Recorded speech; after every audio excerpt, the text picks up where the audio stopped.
the messes surrounding climate change. We need to come up with one voice.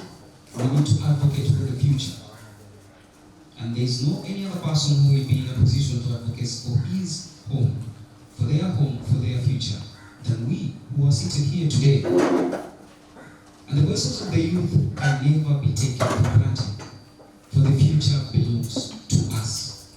That one will never go undisputed. The future belongs to us. We would never wish to gamble with our future, and that we're not going to do. That is why it is within our mandate. It raises us. It makes us angry when we still see the likes of polluters who are enjoying their seats. And funny enough, they happen to take the bigger tables and the wider tables in the COPs we always attend. In our events that are meant to make key decisions on matters pertaining our very own planet, climate action is key. The crisis is evident, and there is no any other time. The window is very close. The time to act is now. We are preparing.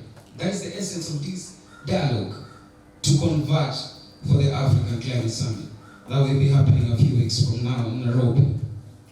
What kind of a discussion are we going to have at the halls of KICC? We need to shape our agenda at this very moment. We need to know what it is we want for this country. We need to know what it is we want for Mombasa. We need to know what it is we want for our livelihoods. It's very evident of the mess that is left behind on our livelihoods. It's very, very evident that the farmers no longer farm. It's very evident that our very own city, Mombasa, is facing possible sinking. It's one of the threats that strongly glares us. But who are these that are demanding to come in order? It's us. Among very many other things that we'll be talking about in Africa and in COP, for those who will be going there, are very few issues. How do we sustain our lives? At a time when floods wrecks our lives with no notice. At a time when our families are losing their cattle. At a time when our beautiful individuals, our beautiful self-help group, who is devoted to taking care of our king oceanic biodiversity, can no longer fish anymore. They can't sell fish. And in turn, that affects our nutrition. That affects the level of education. That affects our migration system. That affects our access to education. If our children are left to take care of their lives instead of attending to their classes, we need to go on. And today, we are gathering here as I welcome you as the chief host to discuss these issues. Where should we go? Which doors should we know? And I'm very grateful that at this very moment, we are being joined by the Mombasa County leadership. The leadership here is key. But we cannot go all the high levels without involving those who are at the ground level, because the agenda is one. Adaptation. But how do we adapt? The approach has been the same. It will never change. It's working out, and it has to work out. We have to embrace that. From local to global and back to local again. Are there things at a local level we can do as climate enthusiasts, as climate activists? What is it that we can do locally that will bring about change? Empowerment. Some of us here are very keen at empowering others. Some of us are coming up with nurseries, but they have no support, and they call for support. Some of us here have initiatives. The third state, the news media. And I'm very glad that our very own brother, Lofty Matambo from the NTV, is here. And he's been championing at his own capacity level to making sure that these voices are heard. And time to time he calls me and asks me, how are you faring, brother? How best can I help you in this? And our very own people from the Lutheran World Federation group, we talk. But the question still begs, this talking will go to what extent, to what depth? The talking must stop, and we must swing to action. And our leaders must know that There comes a time we are supposed to talk. There comes a time we are supposed to politic. But the time to act is now. We'll be converging again in COP28 in Dubai for those who will go. How strong are we to calling these polluters in order? We have to end the issue of fossil fuels. But more about that, we have to adapt. But for us, the least marginalized country, those that are still facing the pangs of climate change, we need the finances. And I thank God, my very own sister from the Blue Earth organization, Miss Joy, brought it to our level.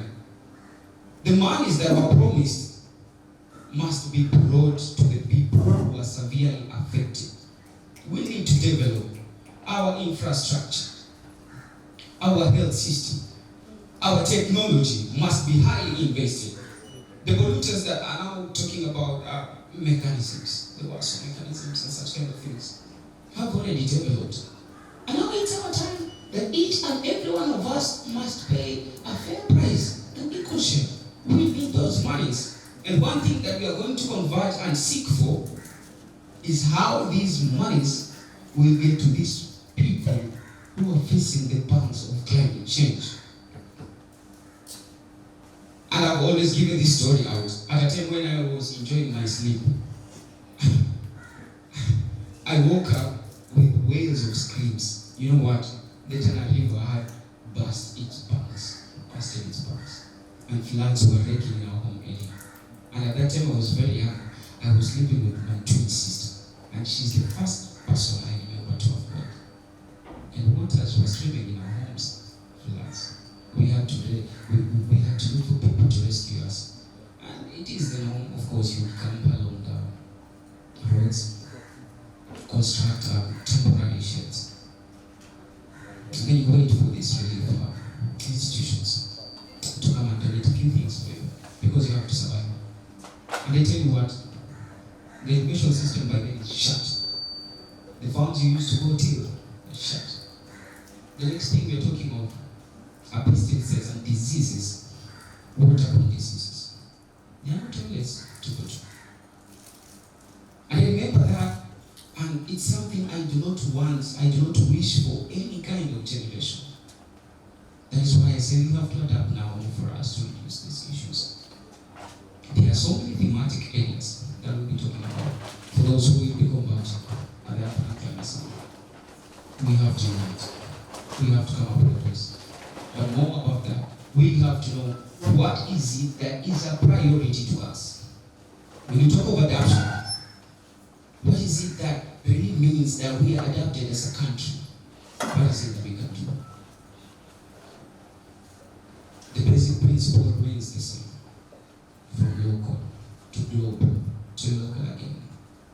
Mheshimiwas and the delegation present here, we have to sit down and see how best we can support the youth. The youth are decided. And we chose in a very specific way that we'll be celebrating our Youth Day, inviting you and discussing these issues out. We need your support as we go around, raising awareness, calling each other and discussing the issues of climate action. We need finances too. We need your support. We need the moral support. We need your protection. We need the finances. Right now we're forming an umbrella. We're marking ourselves because we believe that anything is possible, but our spirits will never be broken. Forever we'll stand together and we'll call for an order. Just a few days ago, I was organizing an awareness campaign. And you understand the issues of licensing. You need license, before you tell someone that, hey, please, you can't stop the usage of plastic. It's okay. It's okay, it's fine. But how best are we supported as the youth? That this message is passed to the people without a cost event. How best can we do that? Our very own group, the Lutheran World Federation, that is largely represented here, goes around time to time. It invites people, hey, we are raising seedlings. Our main agenda is to restore shedding biodiversity. How can we link these people to the international leadership? How can we do that? I may not have the time to, come up with a sibling. But they are there, and they're not being paid. They just do not want to go. The very same struggles you've been going through, they are very concerned on our behalf. How best can we give back to the society? And that is why we say it's the World Youth Day. We meet here today and discuss these issues. Yes, fine. There is the issue of loss and damage. There is the issue of medication. One thing that can never be erased, that can never be solved and covered, is the issue of adaptation. But the way to adaptation means action. How committed are we to act? What is it that we can do? And those are the questions, personally, Maro, Mika, Maua, high-level champion for climate action brings to the table. Much more questions will be raised by our very beautiful delegation attendants. We seek answers to those questions. We talk about human rights because people are butchering each other. In Sudan, we talk about human rights because of conflict going on in Ukraine and Russia. But we forget that climate justice is a key and fundamental human right that anyone is entitled to. We forget about that. You never hear people stand out strongly and call for a just system. And I thank my brother Marcelin Thuku, an expert in human rights, who is there. And he's going to tell us how best can we tailor our discussion on that. It's time that we stand for our right, a basic human right, climate justice.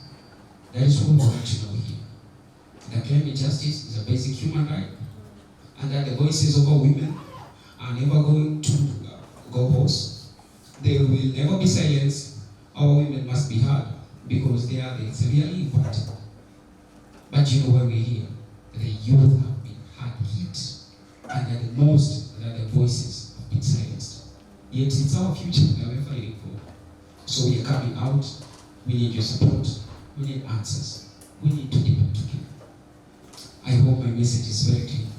And let this echo not only in these halls, but in the halls of KICC in the upcoming African Climate Summit.